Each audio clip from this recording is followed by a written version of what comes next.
Bom dia, bem-vindos à Introdução à Economia, aula 17, sobre produtividade e crescimento. Deixa eu ir lá para os slides, vamos ver onde é que a gente está.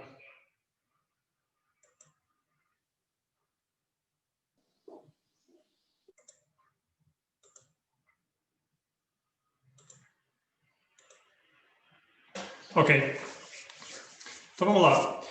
Deixa eu rever. Na aula passada, o que a gente fez? A gente já tinha visto a economia monetária, daí na aula passada, daí tínhamos começado a inflação.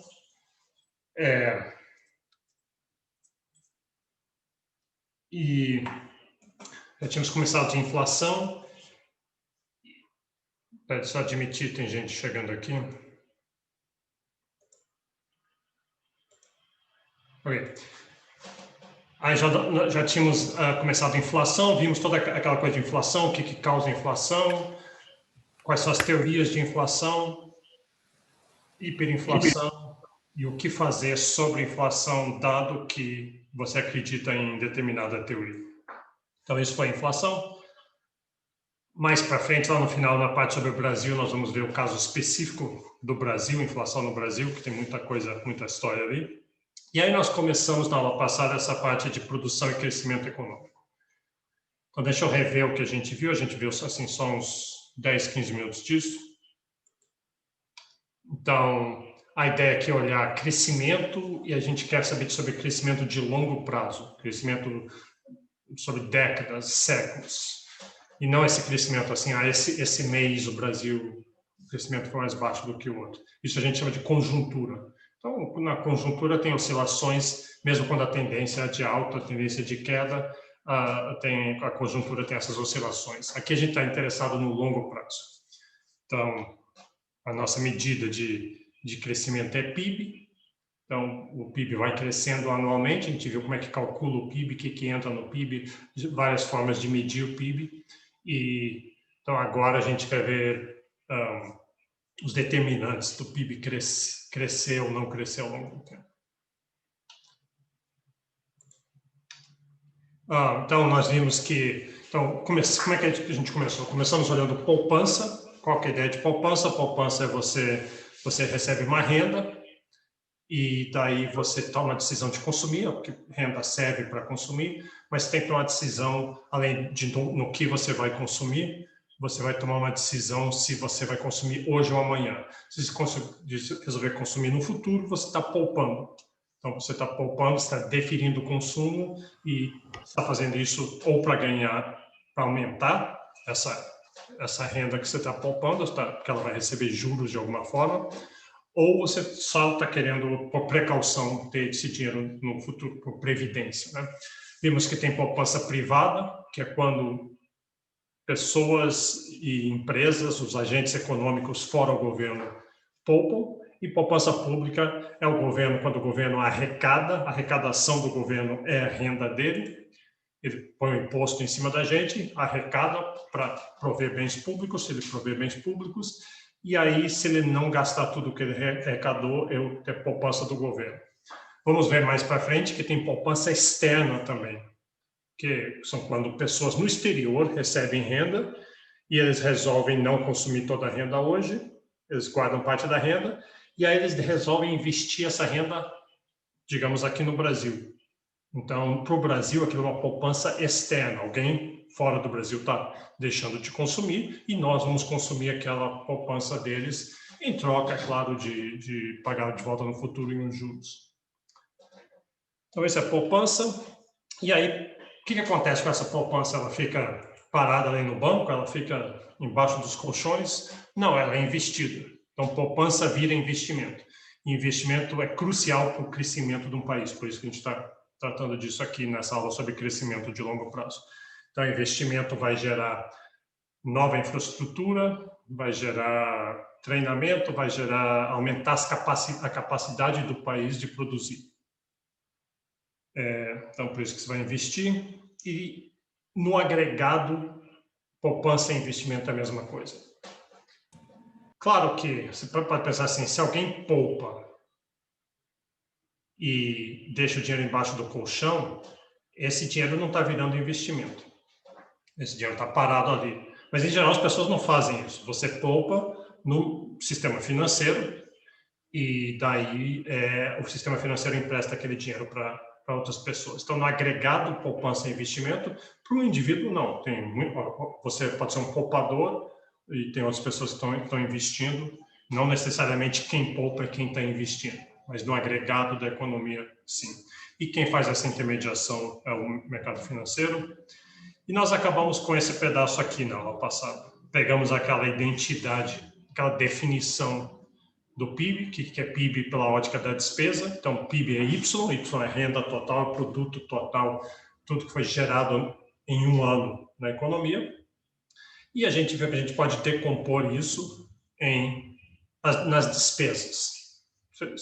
Aquela produção, se foi produzido, alguém pegou aquilo ali, alguém comprou e está usando aquilo ali. Então, quem é? Consumo, as pessoas e as firmas consumiram parte do produto. Investimento é parte daquele produto que foi produzido naquele ano, foi investido para aumentar a capacidade. O governo consome parte do que foi produzido. A gente exporta uma parte para o exterior e ainda nós estamos consumindo no PIB algo que não foi produzido dentro do país, que foi produzido de fora, o M. Então, vamos tirar o M aí para saber qual que é o produto interno bruto, quando foi produzido no país. E aí, simplesmente o resto, a gente só manipulou essa equação. A álgebra é bem simples. Por que a gente faz isso? Para chegar numa expressão lá embaixo, uma expressão que diz que poupança é igual a investimento, que eu acabei de falar. Estou mostrando que poupança é igual a investimento e mais, que essa poupança pode ser pensada como, ela pode ser decomposta em poupança privada e poupança pública. Poupança pública é o governo, poupança do governo, poupança privada dos outros agentes econômicos. Então, a gente viu tudo isso na aula passada. E ver essa ideia de que poupança é igual a investimento, e investimento, daí existe existe uma relação entre investimento e crescimento. Um país não vai crescer se não tiver crescimento, então necessariamente em alguns pontos vai ter que ter investimento, e todo país investe, a questão não é essa, a questão é quanto que um país investe. Eu mencionei na aula passada que o Brasil investe muito pouco, e isso é um problema muito severo. Nós somos um país de renda média, não somos mais um país... Deixa eu voltar lá. Não somos mais um país pobre, mas somos um país de renda média, mas tem muito para crescer, tem muito investimento, tem muitos projetos viáveis e realmente muito bons a serem feitos. Então, o país clama por investimentos, e em parte você diz, por que não tem investimentos no Brasil? Então, se tem tantas oportunidades, uma das razões principais é que falta poupança, que não tem poupança. Você vê que investir no Brasil é caro. Como é que você sabe isso? Porque os juros é alto. O Brasil, especificamente esse ano, não. Esse ano passado e esse ano a gente está passando por umas coisas muito estranhas na economia. Mas pega toda a outra história do Brasil, até recentemente, e o Brasil sempre foi um dos países com juros mais altos no mundo. E durante muito tempo, o país com juros mais altos do mundo. Continua sendo, na verdade. Esses tempos esquisitos que eu estou falando não afetam só o Brasil, no mundo inteiro os juros estão muito baixos. Mas, então, por que os juros é tão... O que é os juros? Os juros é o preço do capital. Você tem uma ideia para o negócio, você tem uma fábrica, quer expandir a fábrica, você é um fazendeiro, você quer comprar terras e plantar soja, o governo quer fazer novas estradas, qualquer atividade dessas que são investimentos. Como é que você faz? Você precisa de dinheiro, você tipicamente não tem dinheiro, nenhuma empresa grande tem dinheiro para essas coisas. O que você faz? Você vai para o mercado financeiro e você pega dinheiro emprestado. Você vai para o BNDES e pega dinheiro emprestado. Já vou falar mais para frente do BNDES, é um banco do governo cujo objetivo é justamente fomentar investimento num país onde carece de investimento. Então, você chega lá no banco e você pega esse dinheiro emprestado, você vai devolver ele no futuro e devolver com juros, por isso que o banco empresta para você, mas os juros é muito alto. E os juros é tão alto que muitos desses negócios, assim, eu sou um fazendeiro, eu vou plantar uma fazenda de soja, quando eu chego lá no banco eu vejo, pá, mas com esses juros não dá, não vou fazer. Você é um dono de uma fábrica, você quer expandir a fábrica, vai gerar um monte de empregos, você chega lá no banco e você vê, mas com esses juros não vai dar lucro, não vou produzir. Se você pessoalmente quer comprar um carro, você vai no banco, você vê a taxa de juros, não dá.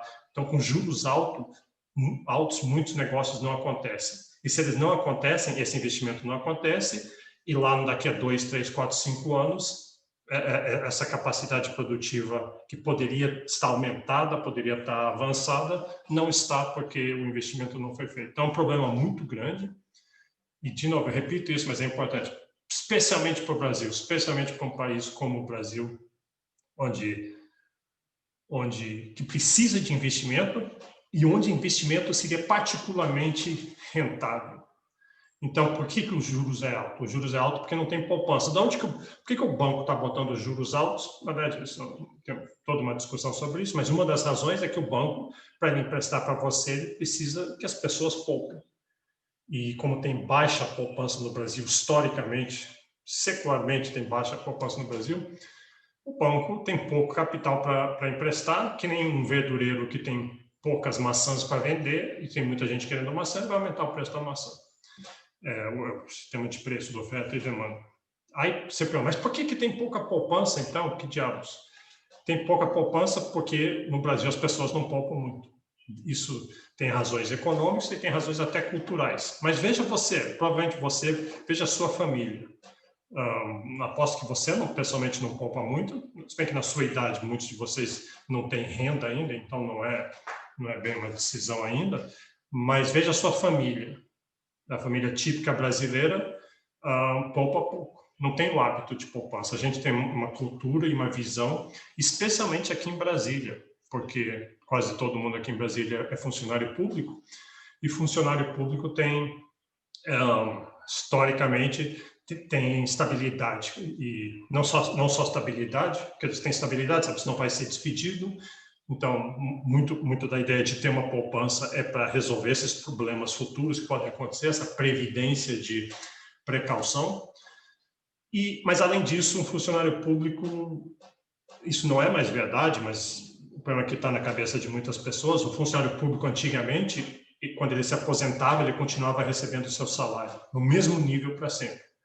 Isso em lugar nenhum no mundo é assim, sempre você se aposenta, você continua recebendo salário, mas o salário é bem mais baixo do que quando você estava trabalhando. E é o que você tem que fazer, desde o começo você já sabe disso, então você tem que fazer, você tem que poupar ao longo da sua vida, para quando você for se aposentar, você tiver essa poupança para ajudar a complementar o salário.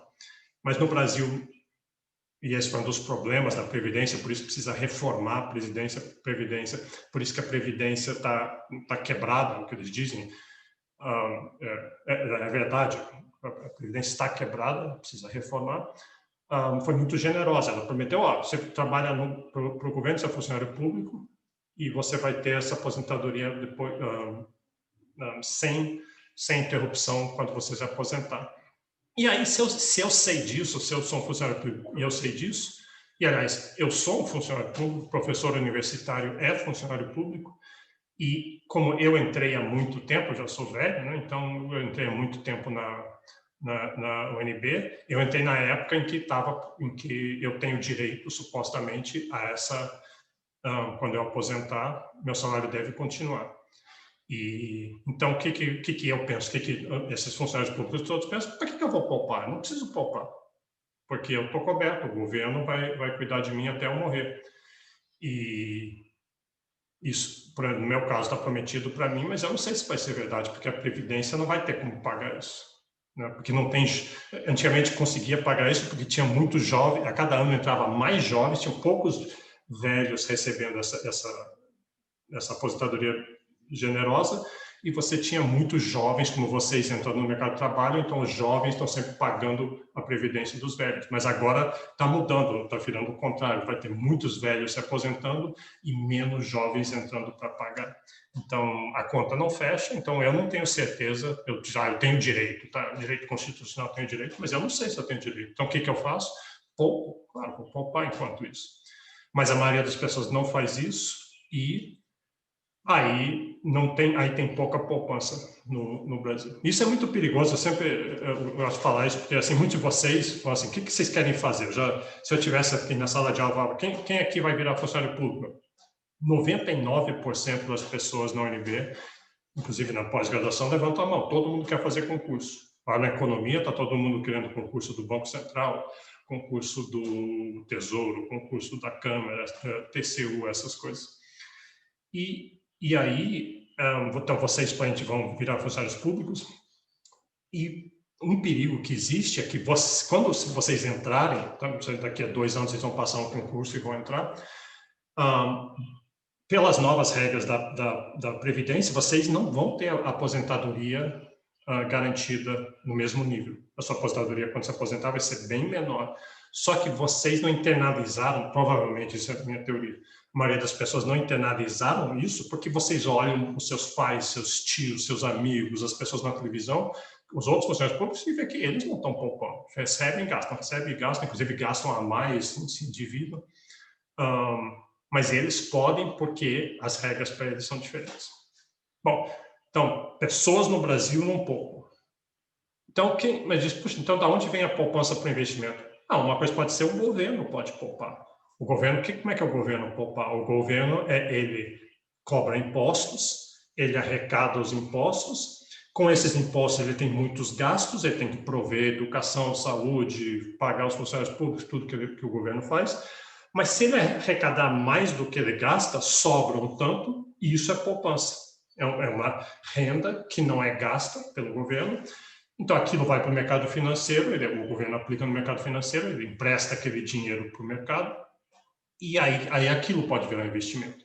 Então, essa seria uma solução, já que o público, o privado, o agente privado não poupa no Brasil, talvez o governo poupe, mas só que não, o governo não poupa. Pelo contrário, o governo despoupa, o governo é poupança negativa, ele arrecada uma quantidade, mas os gastos do governo são maiores do que os gastos dele. Então, o governo tem que pegar dinheiro emprestado do público para pagar suas contas. Então, é pior ainda a situação. O governo não só não está gerando poupança para alimentar o investimento, mas como o governo está tirando poupança que ia ser investimento para pagar as contas do governo. Então, qual que é uma solução aí? Poxa, então talvez poupança externa. Vamos pegar poupança externa. E, de fato, o Brasil, muitos dos períodos de grande investimento no Brasil foram épocas quando o Brasil está indo bem. Depois vamos mostrar alguns dados. Tem períodos que o Brasil vai bem. Aí entra muito investimento externo no Brasil. E aquilo ali pode virar investimento.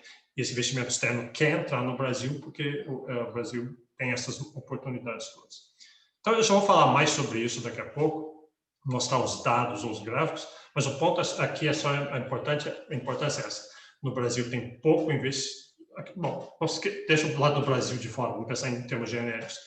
Investimento vira capacidade produtiva, capacidade produtiva vira crescimento, só que não é só causa, não é uma causalidade, não é que investimento causa crescimento. Crescimento também causa investimento. Quando o país está crescendo muito, aí a renda é alta, aí as pessoas poupam mais, o governo poupa mais, entra mais poupança externa, e aí tem mais investimento. Então, tem umas duas direções a coisa vai. Vimos esse gráfico aqui, mostrando que países que investem, aqui o caso da China, acho que a gente acabou aqui, na verdade, a aula passada, a China com um investimento monstruoso de 40%. Eu falei na aula passada, imagine isso aqui, 40% da sua renda você está investindo, está deixando de consumir. Isso é muito difícil fazer, isso dói, porque imagine se você for fazer isso, muitas das coisas que você consome ao longo do mês você não vai poder consumir porque você está poupando aquilo ali. E, em compensação, essa poupança está virando investimento, por isso que a China tem cidades sendo construídas, ferrovias novas a cada tempo, portos e etc. acontecendo ali. E o caso do Brasil aqui, o Brasil com um investimento muito baixo, E aí você fala assim, mas o que tem? O nosso investimento é baixo, mas os Estados Unidos está com o mesmo nível de investimento. Mas não é a mesma coisa, porque os Estados Unidos já é um país muito grande e muito avançado, já tem uma capacidade produtiva muito grande. Então, na verdade, é baixo para os Estados Unidos, eles deviam investir mais, mas não é um problema tão sério quanto é para a gente, um país que deveria estar crescendo. A mesma coisa que se falar assim, alguém que já é PhD, e aí se diz, e ele está estudando só 2 horas por semana, e você que está com uma graduação está estudando só 2 horas por semana, e você fala, mas eu estou estudando a mesma coisa que o cara que já é PhD. Sim, mas ele já é PhD, ele já estudou muito, ele já tem muito já feito, aquela capacidade produtiva já realizada. O Brasil é um país jovem, um país em desenvolvimento ainda, por isso precisaria poupar. A China, por exemplo, não vai ficar com um investimento de 40% para sempre, uma vez que a China, se ela crescer e ficar um país rico, que não é claro para mim se vai acontecer, porque uma ditadura sempre tem umas contradições internas e esse crescimento pode gerar problemas, mas se a China ficar rica, daí ela deixa de investir tanto e passa a consumir mais, que é para isso que você quer ficar rico, no final das contas. Então, deixa eu mostrar esse gráfico aqui. Eu acho que eu mostrei esse gráfico lá na primeira aula, só para motivar, mas isso aqui é interessante. Isso aqui é a média do crescimento mundial. Então, já que a gente está falando sobre crescimento, eu digo, vamos olhar uma foto do crescimento mundial desde o começo. Não é do começo, mas desde 10 mil anos antes de Cristo. Aqui foi a Revolução Neolítica, que chama. Foi quando começou a agricultura, quando o ser humano deixou de ser caçador-coletador, antes eram só pequenos grupos de caçadores-coletadores, e agora passou a ser sedentário, fixo, tem agricultura, se tem agricultura, precisa de direito de propriedade, se precisa de direito de propriedade, precisa governos, hierarquias, líderes, mas o importante aqui, isso aqui obviamente são chutes, né, estimativas, porque a gente não tem dados realmente sobre isso, mas na média os países eram muito pobres. Relativo a hoje, hoje a média mundial está aqui, um PIB per capita de $7.000.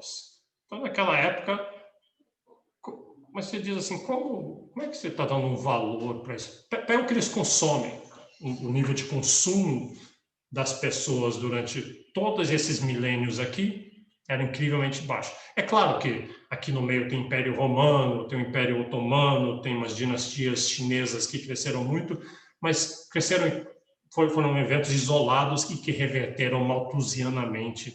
A gente viu Malthus em outra aula ali. Aqui o azul é só uma outra estimativa com dados um pouquinho melhores, mas de repente aconteceu alguma coisa aqui na humanidade que deu um crescimento monstruoso. Isso aqui é a média para os países. E qual foi essa uma coisa que aconteceu? Olhando isso aqui, você já dá uma dica, você já está pensando. Revolução Industrial. Então, teve a Revolução Industrial aqui. E a Revolução Industrial foi, esse valor aqui é a média para todos os países do mundo. Mas a Revolução Industrial foi muito localizada em alguns poucos países, umas poucas regiões do mundo, essencialmente Holanda e Inglaterra inicialmente, depois Estados Unidos, depois França e Alemanha. Então, Revolução Industrial foi um momento em que começou a haver um aumento dessa capacidade produtiva, que um aumento muito mais produtivo. E aqui está a diferença, peguei alguns países aqui. Antes era uma média mundial, então a média escondia muito, escondia essa variabilidade toda aqui.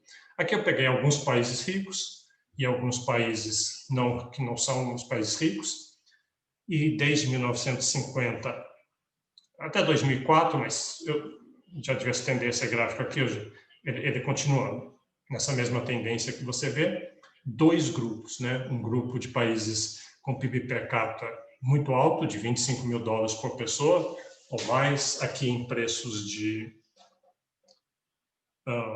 não está dito aqui o ano base, devia dizer, né? A gente estudou o ano base, mas o ponto é que são valores reais, dá para comparar aqui. E um monte de outros países aqui. Aqui não tem todos os países do mundo. O próximo slide vai mostrar todos os países do mundo. Mas vamos só explorar um pouquinho aqui. O que é interessante aqui é que tem esse hiato aqui no meio. E, então, tem um grupo de países ricos, um outro de países não desenvolvidos. E mais, o importante é que não parece que eles vão convergir. Parece que isso aqui parece uma boca de jacaré e parece que está aumentando essa diferença. E isso é muito estranho, porque toda a teoria econômica diria para você que existem forças econômicas que empurram esses grupos aqui de baixo para cima. A principal dessas forças econômicas é a própria taxa de juros. A taxa de juros nesses países aqui, tipicamente baixa, porque tem muito capital. Se tem muito capital, o capital é barato, né? Pegar dinheiro emprestado é barato. E aqui nesses países o juros é alto. Como eu falei, o Brasil é um dos juros mais altos durante boa parte dos últimos 100 anos. Então, como é que isso deveria fechar esse hiato aqui? Bom, se o capital aqui é abundante e barato, e aqui tem pessoas dispostas a pegar esse dinheiro emprestado pagando juros mais altos, esse capital devia vir para aqui, e ele vem para aqui na forma de investimento estrangeiro, e investimento vira capacidade produtiva, vira crescimento, logo esses países deviam crescer.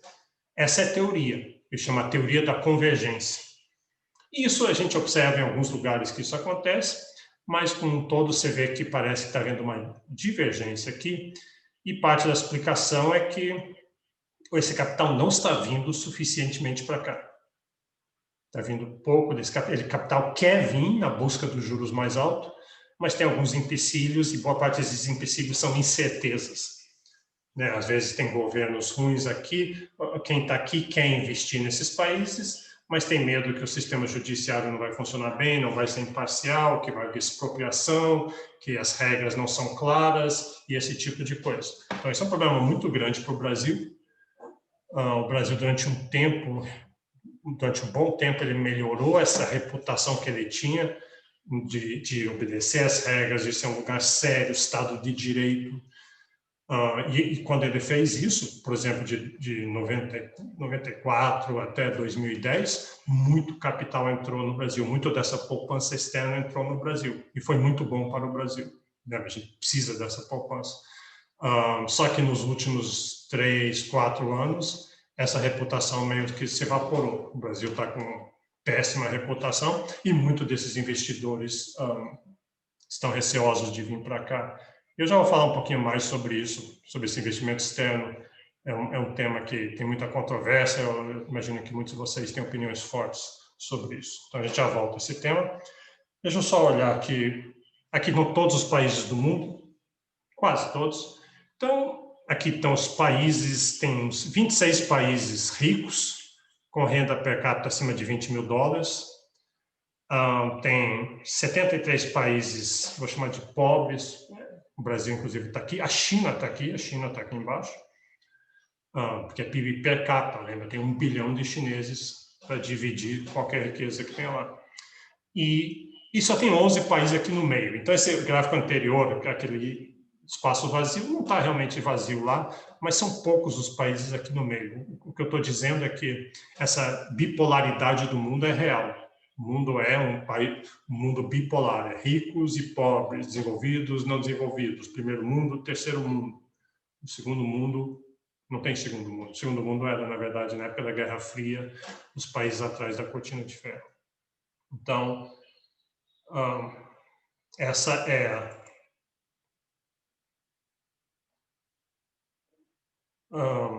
essa é a natureza.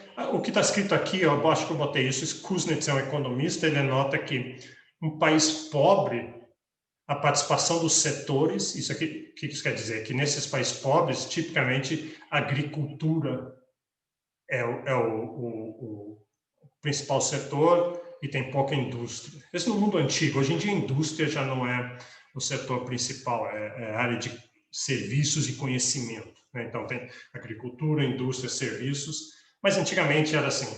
Antigamente, eu digo até a virada desse último século, indústria era o setor que gerava mais crescimento, a agricultura era mais atrasada. Esses países pobres eram países agrícolas, e esses países ricos eram países industrializados. Hoje isso já mudou, os países industrializados, boa parte das indústrias estão aqui, estão na China, e a China está aqui embaixo. Estão no Vietnã, estão no Brasil, estão no México.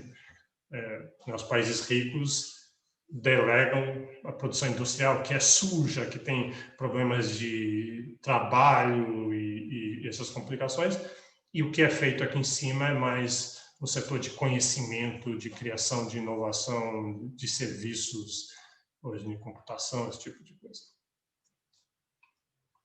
Só para ter alguns dados aqui, alguns períodos de crescimento. Aqui para vários países.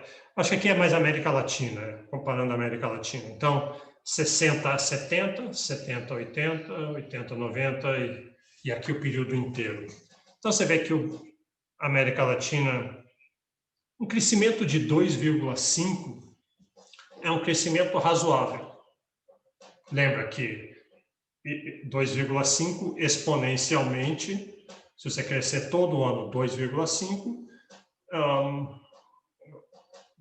exponencialmente você tem um bom crescimento. Ao longo de 10 anos você tem um bom crescimento. Mas repara aqui, a década de 80 foi uma década muito ruim para a América Latina como um todo. Vamos ver o caso do Brasil. Brasil de 60 a 70, na época que o Brasil estava se industrializando, estava se tornando um país urbano, uma taxa de crescimento muito grande, maior do que a maioria dos outros aqui, fora algumas exceções. Aqui o Brasil com a maior taxa de crescimento, isso aqui foi um milagre brasileiro, só que o Paraguai, mas o Paraguai é um país pequeno, então um milagre brasileiro. Se você crescer a 5,9% ao ano, em uma geração você já é um país rico, né? Então, se conseguisse manter um negócio desse, mas isso que a China fez, a China está fazendo. E aí a década de 80, crescimento negativo. Enquanto isso, a economia mundial, por exemplo, aqui o Brasil crescendo mais rápido do que os países ricos, mais rápido do que a economia mundial, mas em outras épocas diminuindo mais rápido também. Deixa eu só fazer esse ponto é importante. O que esses dados, desculpa que está em inglês, eu peguei de um livro, mas é uma perspectiva importante. O que você tem aqui? Os países com mais do que 20 mil dólares per capita, não estão incluídos os países produtores de petróleo, porque eles não são ricos porque eles fizeram alguma coisa certa, ou tem um histórico de crescimento, são ricos porque tem petróleo. Então, são casos especiais, tirei eles, essa tabela tirou eles. Então, os países ricos, menos ricos, 15 a 20, 10 a 15, e os países bem pobres, renda per capita de 300 dólares a 2 mil dólares. Então, essa tabela está dividida são 50 anos aqui, de 1950 a 2000, alguma coisa assim. E ao longo de 50 anos, todo país tem anos que eles crescem e tem anos que não crescem, tem recessões e tem crises. Normalmente países crescem, mas de vez em quando tem recessões. Então, essa coluna aqui está dizendo, os países ricos, quando eles crescem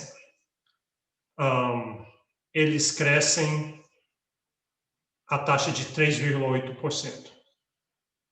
Então, uma taxa boa. Então, na média, nos anos dos 50 anos, eles devem crescer. Essa última tabela diz aqui, 84% dos anos, eles crescem. Então, se 84% dos anos eles estão crescendo a uma taxa de 3,8%, isso é muito bom. Países mais pobres, você vai ver, você vai descendo aqui, eles crescem mais ainda.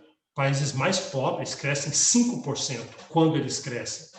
Isso é esquisito. Peraí, o país é pobre e quando ele cresce mais rápido do que um rico, mas faz sentido, porque quando você é pobre, você tem muito pouco, a renda é muito baixa, qualquer pouquinho que você cresceu, percentualmente já é muito. Então, países pobres crescem, quando eles crescem mais rápido, só que eles crescem pouco. Metade dos anos eles crescem e metade dos anos eles estão caindo. Tem muitas crises. Esse que é o problema. E esse é o problema do Brasil também. O Brasil tem um milagre brasileiro, teve um período de 2003 a 2010, que foi excelente, crescimento muito grande no Brasil, mas ele não dura, esse que é o problema. Ele é voo de galinha, que eles falam. Se o Brasil conseguisse manter aquilo ali, aí esse crescimento de longo prazo ia acumular e o Brasil ia ficar um país muito mais desenvolvido. O problema é que o Brasil está nessa faixa aqui, de 10 a 15. Então, e você vê o caso do Brasil, claro, agora a gente está numa crise, mas mesmo antes dessa crise, o Brasil já vinha de 2 anos de recessão, por causa de problemas políticos e bagunça interna, esse tipo de coisa. E a mesma coisa os anos que não crescem. Os países ricos, quando eles caem, eles caem menos do que os países pobres. Então, os países pobres crescem mais quando crescem, mas caem mais quando caem, e eles caem mais anos do que os países ricos. Então, esse é o problema. No meu caso do Brasil, especificamente aqui, qual que tem sido o histórico do Brasil de 1951 até mais ou menos hoje, 2010 ou 10 anos atrás? Essa linha azul aqui é a média mundial. Então, o mundo como um todo está entre 0% e 5% na maioria do tempo. Nunca passou, pelo menos nesse período aqui de 50 anos, a média mundial nunca foi maior do que 5%. Países individuais, sim, a China tem épocas em que ela cresceu quase 20% ao ano, e outros países caíram fortemente. Mas na média, 5%, com algumas recessões, algumas depressões mundiais aqui. Bom, então isso aqui é o mundo. Essa linha de cima, preta, e essa azul clarinha de baixo, é só um desvio padrão para cima e um desvio padrão para baixo. Eu só pus essas linhas ali para poder comparar, que daí eu vou mostrar o Brasil, se o Brasil está longe da média, mas se ele está muito longe ou pouco longe. Porque se ele estiver acima de um desvio padrão da média, ele está crescendo muito mais alto do que o resto do mundo. Se ele está caindo, você está abaixo da média, mas além disso está muito abaixo da média, está mais do que um desvio padrão abaixo da média, então ele está caindo muito. Então aqui está o Brasil. E eu botei o Brasil como esses diamantes negros aqui, quando o Brasil está crescendo, e como bolinhas vermelhas quando está crescendo não, quando ele está acima da média mundial, e bolinhas vermelhas quando está abaixo da média mundial. Então, bolinhas vermelhas é ruim, você gostaria que o Brasil estivesse acima da média mundial, e olha esse ano aqui, esse aqui é 81, eu acho, quando quase teve a moratória do Brasil, a média mundial, o mundo estava meio que em crise, um crescimento muito baixo, mas o Brasil estava não só abaixo da média mundial, e não só mais baixo do que um desvio padrão, mas muito mais baixo. Teve uma queda de está parecendo uns 8%. É mais ou menos o que vai ser esse ano de pandemia e crise, problemas políticos e etc. Mas então, olha o quadro em geral. Vamos traçar uma linha aqui em 85, mais ou menos. Traça uma linha mais ou menos aqui, assim. E olhe para cá, você vê muitos diamantes negros, que são bons, e poucas bolinhas vermelhas. E mesmo quando tem as bolinhas vermelhas, mesmo assim elas são crescimento, elas estão acima do zero.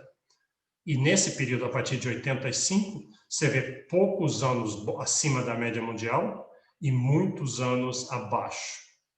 Inclusive, alguns anos muito abaixo da média mundial, mais baixo do que um desvio padrão. Então, o Brasil teve um grande período de crescimento, de 1930 até 1970, mais ou menos. O Brasil foi um dos países que mais cresceu no mundo inteiro. E, especialmente a partir de 85, o Brasil não tem crescido, tem tido um crescimento medíocre. Medíocre no sentido da palavra, quer dizer médio. Repara que o Brasil está, mesmo quando são bolinhas vermelhas, ele está próximo ali da média mundial. Mas a gente gostaria, um país como o Brasil, com tantas oportunidades, um país tão grande, com tantas excepcionalidades, a gente pensaria que o Brasil teria o potencial para estar crescendo acima, muito acima da média mundial. Então, vamos ver algumas perguntas aqui. Vamos ver algumas perguntas sobre isso. Primeira pergunta, por que alguns países conseguiram atingir um patamar elevado de padrão de vida e outros não? Por que tem países ricos e países pobres? Pode parecer óbvio para vocês. Você pode querer dizer assim, claro, sempre houve, sempre é a coisa mais natural, mas não necessariamente, porque lembra aquela teoria da convergência que eu falei? A taxa de juros deveria levar o capital, levar a capacidade produtiva, onde ela não existe, porque lá ela tem retorno maior. Então, deveria ter uma convergência e não tem. Então, essa é uma pergunta importante.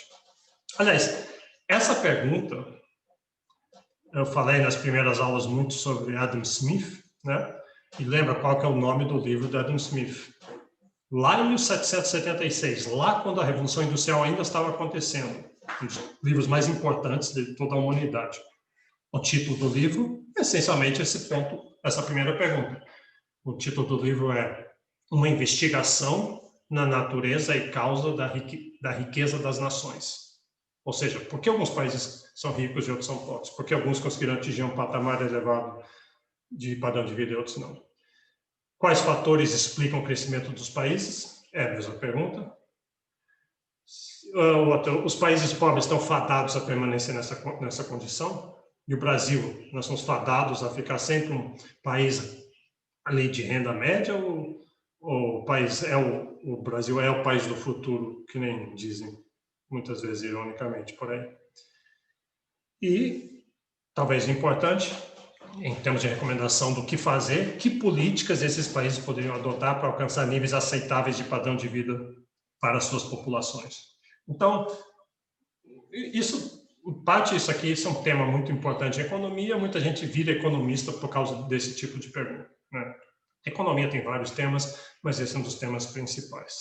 E não tem respostas curtas para isso. Isso é tudo muito controverso. Depende muito da sua visão de economia, sua visão de política, sua visão de vida. Então, tem controvérsias de todo tipo. Tá. A gente não vai entrar muito nessas coisas, depois a gente volta para alguns desses temas, mas aqui a ideia é um conceito econômico que é muito importante, que é a ideia de produtividade. É uma palavra que você conhece, mas economia quer dizer uma coisa específica. Produtividade é a capacidade de produzir bens e serviços. Mas é mais do que a capacidade, é a taxa a qual você produz bens e serviços. Então, vamos ver a definição que vem lá da apostila. A eficácia de esforço produtivo, especialmente na indústria, tal como medido em termos da taxa de produção por unidade de insumo. Então, horrível essa definição, né? Vamos pensar, produtividade é uma economia, você produzir, você gerar PIB, a gente já viu como é que mede PIB, mas como é que o PIB é feito? É que, simplificando muito, entram insumos, tem insumos, vai jogar insumos, é que nem fazer um bolo. Entram insumos, então, eu quero fazer um bolo. O bolo é o PIB. O que você precisa de ovos, leite, açúcar, uma panela, uma batedeira, um forno. Então, entra insumos e aí esses insumos são combinados num processo produtivo. Eu vou chamar isso de função de produção daqui a pouco, a gente vai fazer isso matematicamente.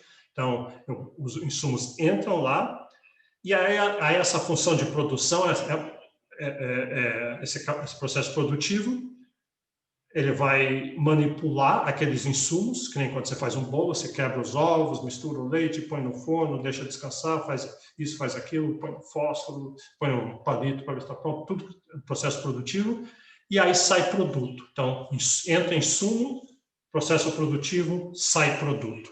E o que é produtividade? A produtividade é uma relação entre quanto insumo entra e quanto produto sai. Então, você pode imaginar, se eu der, assim, 3 dúzias de ovos, 5 litros de leite, tantos quilos de açúcar, um forno, um garfo, para um cozinheiro, eu dou para sua avó, eu dou para aquele seu cunhado desajeitado, e peço para cada um ver quantos bolos você consegue fazer com isso aqui. E aí cada um vai fazer alguns vão fazer com os mesmos ingredientes, exatamente os mesmos ingredientes. Alguns vão fazer mais bolos e bolos melhores do que outros. Alguns são mais produtivos. Com os mesmos insumos, você consegue produzir mais, né? Então, todo mundo conhece pessoas produtivas, mas talvez você seja uma pessoa produtiva, ou talvez você seja o contrário, uma pessoa que não é produtiva, mas isso faz muita diferença. E para um país faz muita diferença. Então, esse último linha aí, países mais ricos são mais ricos porque tem mais produtividade. Então, no curto, você disse no curto prazo, você vê uma outra pessoa está produzindo e você está produzindo, e a pessoa produziu um pouquinho mais do que você, que tem um pouquinho mais, foi um pouquinho mais produtiva. Não, mas lembra que isso é que nem taxa de juros, isso é composto.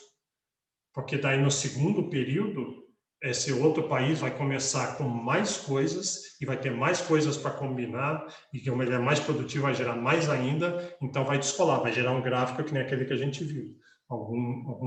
Claro que alguns países são mais pobres porque eles têm menos para começar, mas em geral não é isso que o fator determinante. O fator determinante é essa produtividade. Por isso a pergunta agora é: da onde vem essa produtividade? O que ela é? Que tipos de produtividade elas são? E o que a gente pode fazer para o nosso país melhorar a produtividade, né? Porque essa que é a chave. Então vamos lá, vamos ver isso aqui. Aqui está, a gente consegue medir isso. Para a economia como um todo, existe que a gente mede PIB, mede inflação, mede taxa de juros, nós conseguimos medir a produtividade.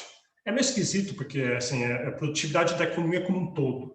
Os insumos são capital humano, capital físico, armazéns, infraestrutura e recursos naturais, todo o país tem. Então, você mensura aquilo ali e você vê quanto que o país produz com base daquilo. E aí tem uma medida que chama esse TFP, que em português é produtividade total dos fatores. Aqui em inglês é Total Factor Productivity. Então, essa é uma variável muito importante na economia. A gente mede essa produtividade. Então, quando eu falo assim, você é mais produtivo do que seu irmão, do que sua irmã, então, ao longo do tempo, você vai acumular, você vai fazer muito mais, porque essas coisas, ano após ano, vão acumulando.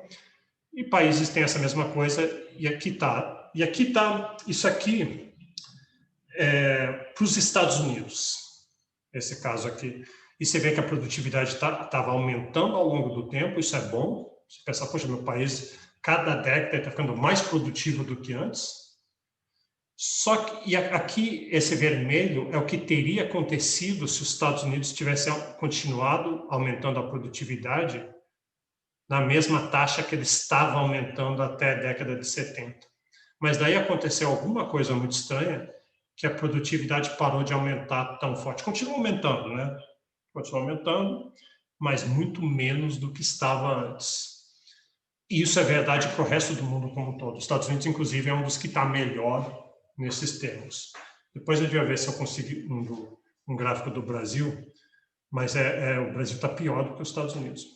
E o esquisito disso é que esse período aqui, quando começa a aumentar mais lentamente, é justamente o período em que computadores entraram em cena, em que computadores começaram a se disseminar na indústria, nos serviços, na vida das pessoas como um todo, especialmente a partir da década de 90, né? Quando eu tive meus primeiros computadores, foi aqui no final da década de 80. Nossos antigos, mas mesmo assim, e a gente tende a achar, se tem alguma coisa que consegue aumentar a sua produtividade, é computador. E, no entanto, tem até um economista famoso nessa época, ele falou assim, computadores estão em todo lugar, exceto nas estatísticas de produtividade. Antigamente, qualquer coisa que você ia fazer envolvia um monte de gente. Para escrever um trabalho, você tinha que datilografar e demorava e apagar e tirar xerox para mandar para alguém, você tinha que ir até o correio e esperar 3 semanas para chegar.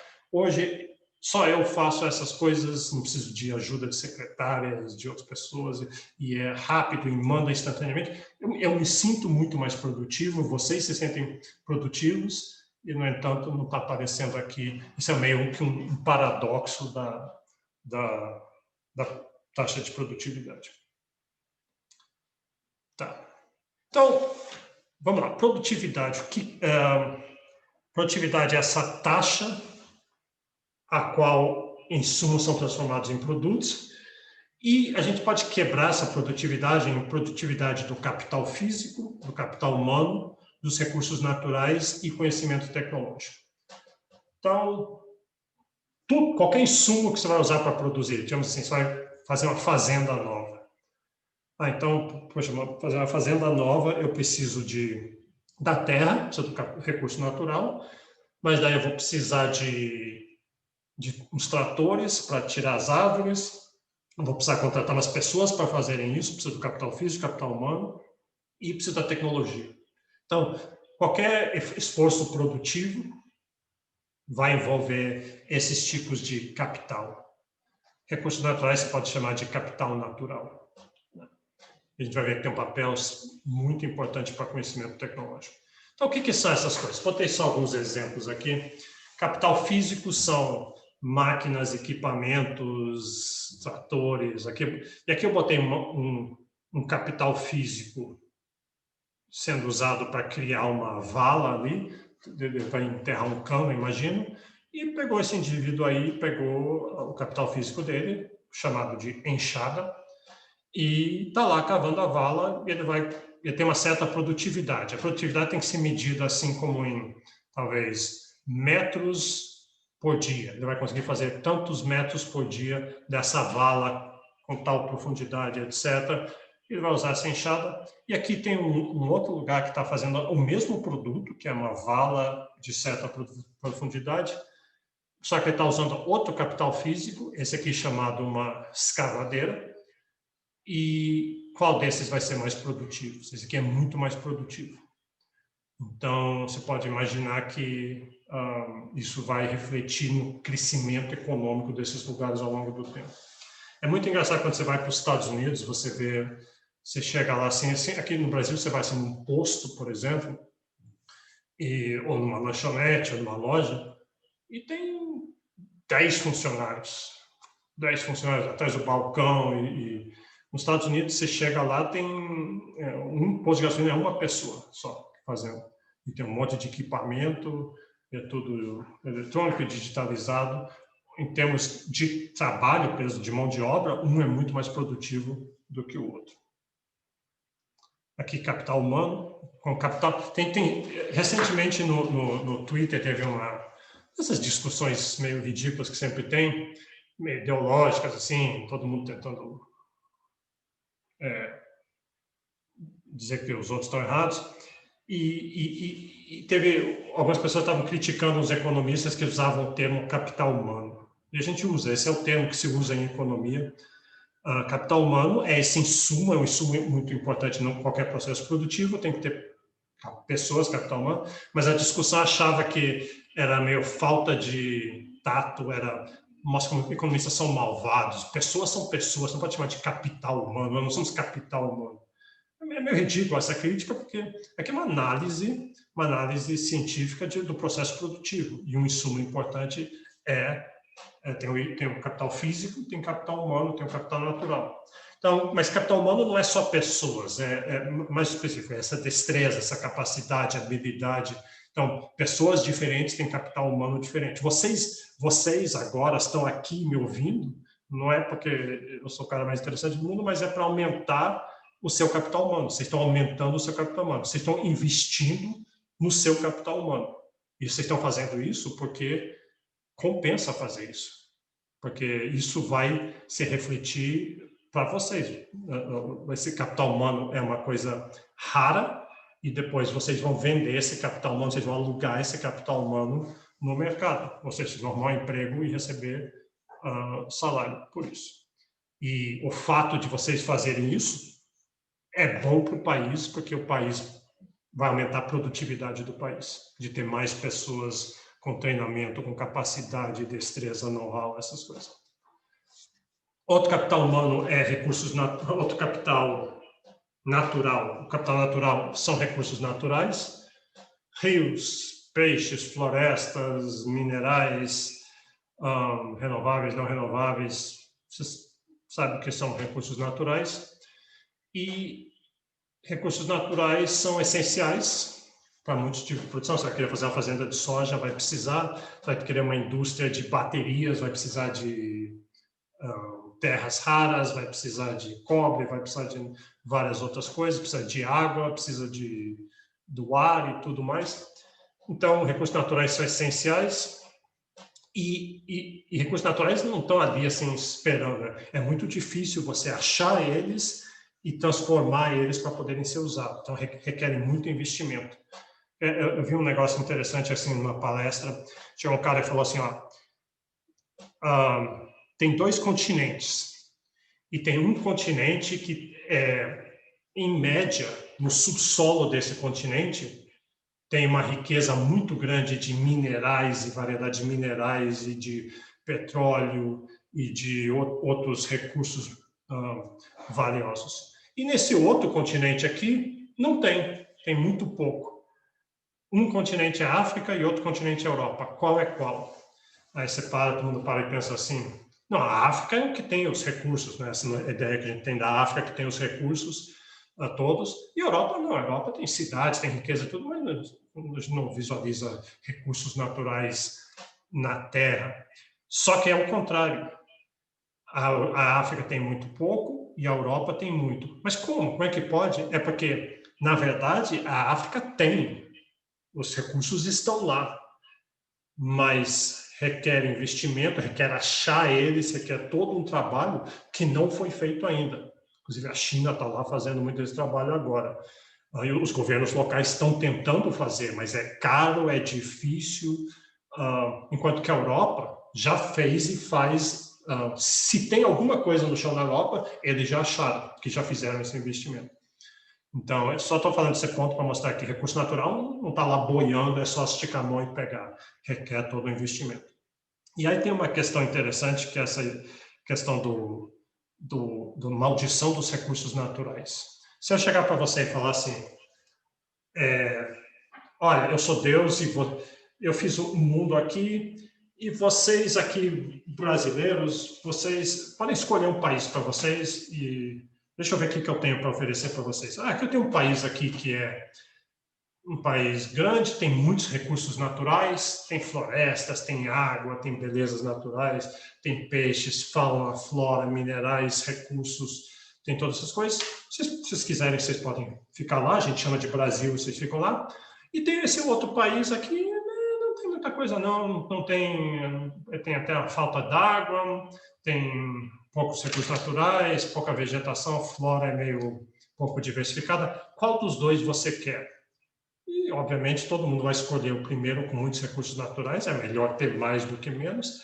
Só que se você for olhar na história mundial, os países ricos, tipicamente, são os países que não têm esses recursos naturais, não tiveram muitos. Claro, tem muitas exceções e tudo, os Estados Unidos, por exemplo, as exceções. E países que têm muitos recursos naturais, é muito comum sofrerem o que a gente chama dessa maldição dos recursos naturais, que é que os recursos naturais estão lá, e há muita vontade de pegar eles e está se processando eles, só que eles, em vez de gerar riqueza, oportunidade, emprego e bem-estar, o que eles geram? Eles geram guerra civil, ditaduras, genocídio, corrupção, esse tipo de problema. É muito comum, aliás, é mais comum do que não. Essa coisa surpreendente da maldição dos recursos naturais. Claro que não é necessariamente verdade que vai acontecer.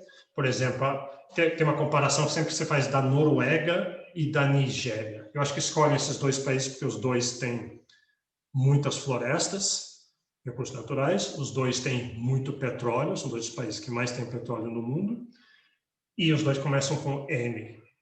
Então, não sei o que isso tem a ver, mas...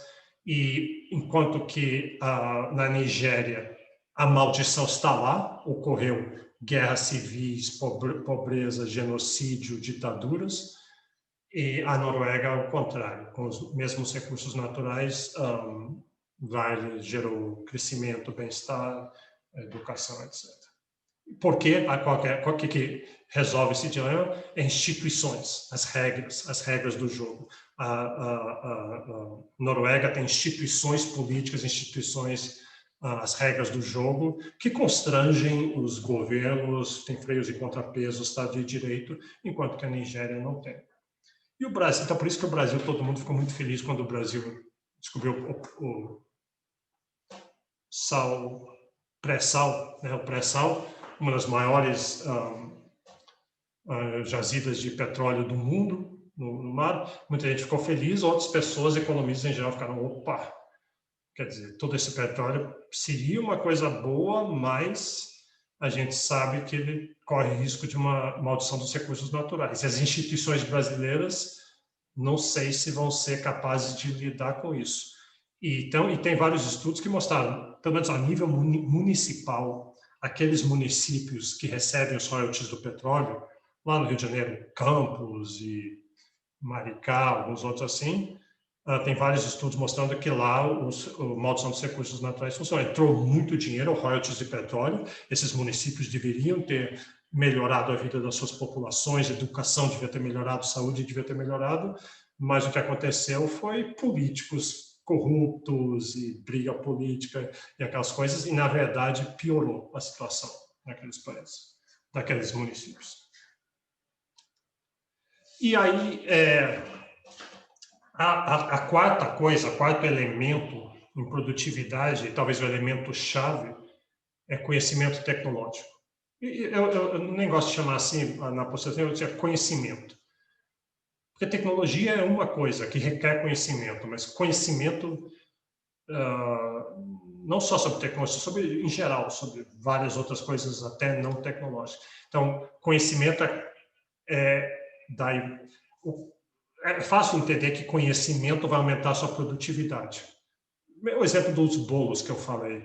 Se chegar para uma daquelas pessoas com aqueles ovos e farinha e leite e açúcar e o forno, e de repente eles vão começar a fazer isso, falam, peraí, eu tenho uma receita muito melhor, eu tenho umas regras, um jeito, eu posso ensinar você, eu posso te dar o conhecimento de como fazer esses bolos melhores e mais economicamente, mais produtivamente. Então, esse conhecimento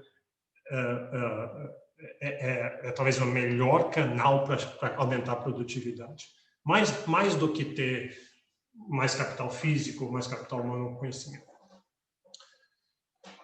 Tá, então, o conhecimento está sempre evoluindo, está sempre crescendo, e é interessante que o mais conhecimento que você tem, o mais que você vai ter no futuro, porque conhecimento futuro é uma recombinação. Você está pegando coisas que você já sabe e recombinando elas e descobrindo outras coisas. Então, é exponencial, é explosivo. E tem toda uma questão ali, eu não vou falar muito, mas essa ideia de conhecimento pode ser público, ele é livre para todo mundo. Por exemplo, quer ver o Teorema de Pitágoras? O Teorema de Pitágoras é muito poderoso, já foi muito usado em várias áreas, e ele é público. Qualquer pessoa pode usar o Teorema de Pitágoras. Não precisa pagar, não precisa piratear para usar, não precisa comprar, você usa o Teorema de Pitágoras. E mais, eu posso usar e você pode usar ao mesmo tempo.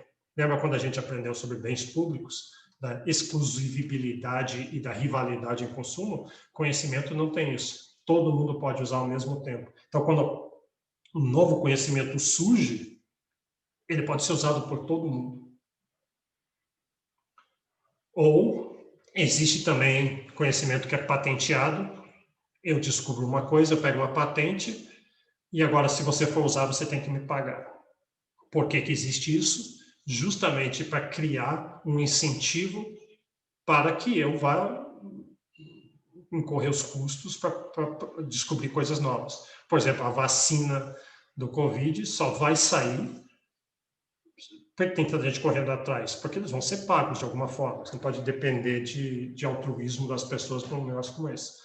Só que tem toda uma controvérsia nessa literatura sobre, tá bom, você tem que remunerar quem inova, quem gera novos conhecimentos, mas quanto e por quanto tempo? Então, vai poder patentear, vai ter direitos exclusivos durante quanto tempo? Não pode ser para sempre, porque é bom que eventualmente caia no domínio público. Até músicas e livros têm isso, né? Você tem um certo... Se eu escrever um livro, eu vou receber por esse livro, as pessoas só podem imprimir o livro, tem que ou comprar os direitos de mim, mas só durante uns certos anos. Depois disso, ele cai no domínio público e todo mundo pode usar. Tá bom. E aí a última coisa, deixa eu parar com isso aqui hoje. Porque acho que a gente já falou muito.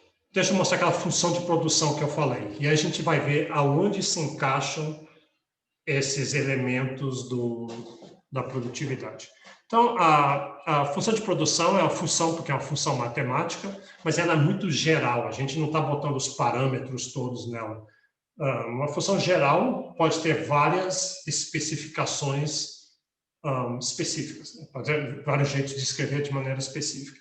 Mas aqui é bem geral, é só y igual a t, essa tecnologia, já vou explicar por que ele está fora da função aqui, vezes uma função geral, uma função qualquer, eu não estou dizendo qual ela é, só estou dizendo que o que entra nela são capital humano, não, capital físico, capital humano e capital natural.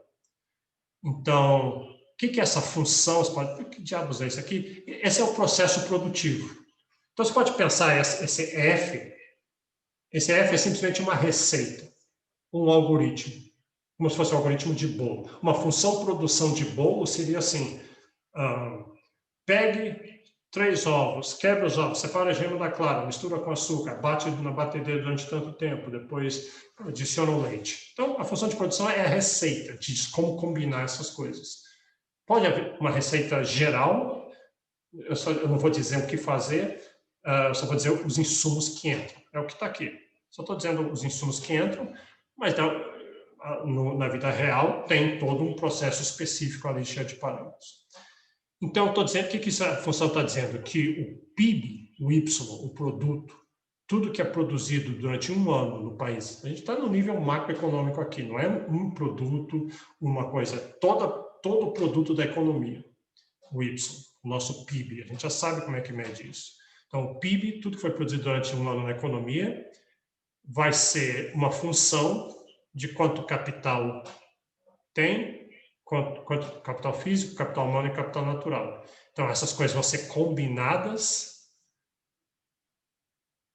e cada país tem a sua função, mas ela ainda vai ser multiplicada pelo conhecimento.